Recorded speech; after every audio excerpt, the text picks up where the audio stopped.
Let them robe the man the king delights to honor, and lead him on the horse through the city streets, proclaiming before him, 'This is what is done for the man the king delights to honor.'" That's Haman. I will tell you about him later, so let's start from the beginning. In the ancient kingdom of Persia, King Xerxes ruled from his magnificent palace in the capital city of Susa. King Xerxes was a powerful and wealthy ruler, known for his extravagant banquets and lavish displays of wealth. One day, King Xerxes decided to host a grand banquet that would showcase the splendor of his kingdom. The banquet lasted for many days, with food and wine flowing freely, and entertainment provided for the king and his guests. On the final day of the banquet, King Xerxes commanded his queen Vashti to come before him and his guests wearing her royal crown to display her beauty. However, Queen Vashti refused to obey the king's command, which greatly angered King Xerxes.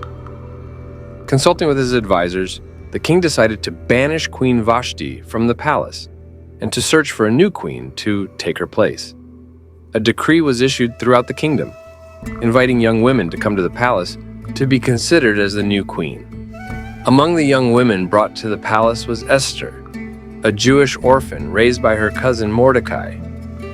Esther was beautiful and kind, and she found favor in the eyes of Haggai, the king's eunuch in charge of the harem. Haggai provided her with the best cosmetics and food, and he assigned her 7 maids from the palace to attend to her. Esther kept her Jewish heritage a secret, as Mordecai had instructed her not to reveal it. Each young woman underwent a year of beauty treatments before being presented to the king. When Esther's turn came to go to the king, she asked for nothing except what Haggai suggested, showing her humility and wisdom. When King Xerxes saw Esther, he was captivated by her beauty and chose her to be his queen, not knowing her true identity. To celebrate, the king held a great banquet in Esther's honor, and he declared a holiday throughout the empire. Meanwhile, Mordecai, who sat at the king's gate, overheard a plot to assassinate the king. He told Esther, who informed the king in Mordecai's name. The plot was investigated and confirmed, and the conspirators were hanged. Mordecai's actions were recorded in the book of the Chronicles in the king's presence. As queen, Esther continued to listen to Mordecai's advice, showing her respect and love for her cousin. Among the king's many officials was a man named Haman, who was ambitious and proud. Haman was appointed by the king as his highest official, and he enjoyed great favor and authority in the kingdom. But Haman's heart was filled with arrogance, and he demanded that all the king's servants bow down to him. Now, Mordecai, a Jewish man who served at the king's gate, was a man of integrity and faithfulness, and he refused to bow down to Haman, citing his loyalty to God. This defiance angered Haman, and he began to plot his revenge not only against Mordecai, but against all the Jewish people in the empire. Haman approached King Xerxes with his wicked plan, saying, "There is a certain people scattered and dispersed among the peoples in all the provinces of your kingdom, whose customs are different from those of all other people, and who do not obey the king's laws. It is not in the king's best interest to tolerate them. If it pleases the king, let a decree be issued to destroy them." The king, swayed by Haman's words and unaware of the true identity of the people he was condemning, agreed to Haman's plan. Letters were sent throughout the empire, ordering the destruction of all the Jewish people on a specific day chosen by casting lots, or Purim. The news of the decree spread quickly, and the Jewish people were filled with fear and despair. Mordecai tore his clothes in mourning and went into the city, crying out in anguish. The Jewish people fasted and wept, seeking God's mercy and deliverance. Haman's plot seemed to be succeeding, but unknown to him, God was already at work behind the scenes. His plan would soon be thwarted by the courage and faith of one woman, Queen Esther, who had been placed in her position for such a time as this. Esther, who had become queen of Persia, learned of Mordecai's distress and sent him clothes to replace his torn garments. But Mordecai refused, sending a message to Esther, urging her to go to the king and plead for the lives of her people. Do not think that because you are in the king's house, you alone of all the Jews will escape.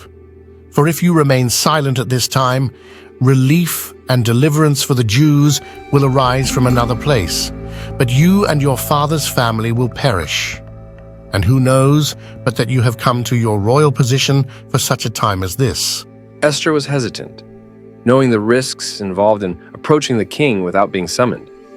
But Mordecai's words spurred her to action, and she resolved to go to the king, saying, "Go, gather together all the Jews who are in Susa, and fast for me. Do not eat or drink for 3 days, night or day. I and my attendants will fast as you do. When this is done, I will go to the king, even though it is against the law. And if I perish, I perish." On the third day, Esther put on her royal robes and stood in the inner court of the palace, in front of the king's hall. The king was sitting on his royal throne in the hall, facing the entrance. When he saw Queen Esther standing in the court, he was pleased with her, and held out to her the gold scepter that was in his hand. So Esther approached and touched the tip of the scepter. Then the king asked, "What is it, Queen Esther? What is your request? Even up to half the kingdom it will be given to you." If it pleases the king, let the king, together with Haman, come today to a banquet I have prepared for him. "Bring Haman at once, so that we may do what Esther asks." So the king and Haman went to the banquet Esther had prepared. As they were drinking wine, the king again asked Esther, "Now what is your petition? It will be given to you. And what is your request? Even up to half the kingdom it will be granted." My petition and my request is this: if the king regards me with favor, and if it pleases the king to grant my petition and fulfill my request, let the king and Haman come tomorrow to the banquet I will prepare for them. Then I will answer the king's question. Haman went out that day happy and in high spirits.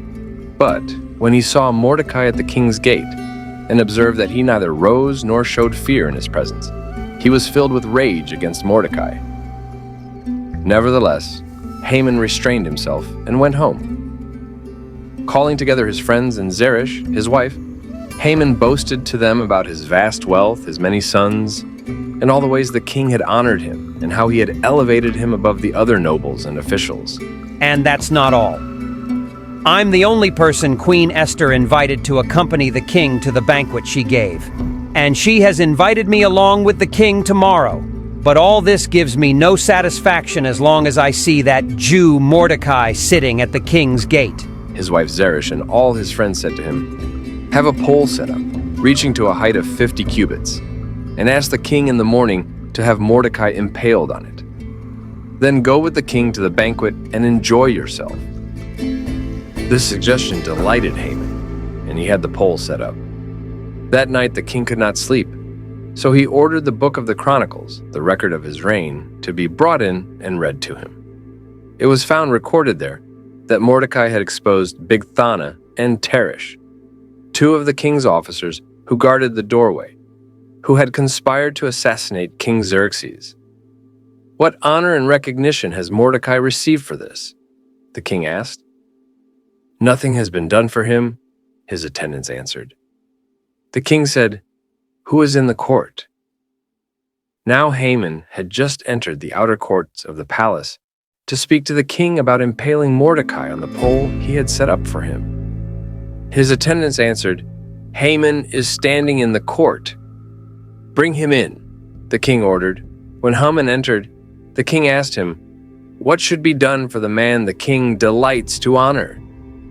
Now Haman thought to himself, "Who is there that the king would rather honor than me?" So he answered the king, For the man the king delights to honor, have them bring a royal robe the king has worn, and a horse the king has ridden, one with a royal crest placed on its head. Then let the robe and horse be entrusted to one of the king's most noble princes. Let them robe the man the king delights to honor, and lead him on the horse through the city streets, proclaiming before him, "This is what is done for the man the king delights to honor." "Go at once," the king commanded Haman. "Get the robe and the horse, and do just as you have suggested for Mordecai the Jew, who sits at the king's gate. Do not neglect anything you have recommended." So Haman got the robe and the horse. He led Mordecai on horseback through the city streets, proclaiming before him, "This is what is done for the man the king delights to honor." Afterward, Mordecai returned to the king's gate, but Haman rushed home with his head covered in grief, and told Zeresh, his wife, and all his friends everything that had happened to him. His advisors and his wife Zeresh said to him, "Since Mordecai, before whom your downfall has started, is of Jewish origin, you cannot stand against him. You will surely come to ruin." While they were still talking with him, the king's eunuchs arrived and hurried Haman away to the banquet Esther had prepared. So the king and Haman went to Queen Esther's banquet. And as they were drinking wine on the second day, the king again asked, Queen Esther, what is your petition? It will be given to you. What is your request? Even up to half the kingdom it will be granted. If I have found favor with you, your majesty, and if it pleases you, grant me my life. This is my petition, and spare my people. This is my request. For I and my people have been sold to be destroyed, killed, and annihilated. If we had merely been sold as male and female slaves, I would have kept quiet, because no such distress would justify disturbing the king. King Xerxes asked Queen Esther, "Who is he? Where is he? The man who has dared to do such a thing." Esther said, "An adversary and enemy, this vile Haman." Then Haman was terrified before the king and queen. The king got up in a rage, left his wine, and went out into the palace garden. But Haman, realizing that the king had already decided his fate, stayed behind to beg Queen Esther for his life. Just as the king returned from the palace garden to the banquet hall, Haman was falling on the couch where Esther was reclining. The king exclaimed, "Will he even molest the queen while she is with me in the house?" As soon as the word left the king's mouth, they covered Haman's face.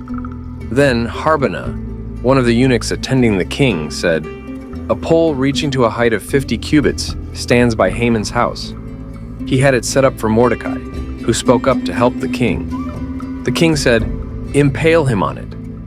So they impaled Haman on the pole he had set up for Mordecai.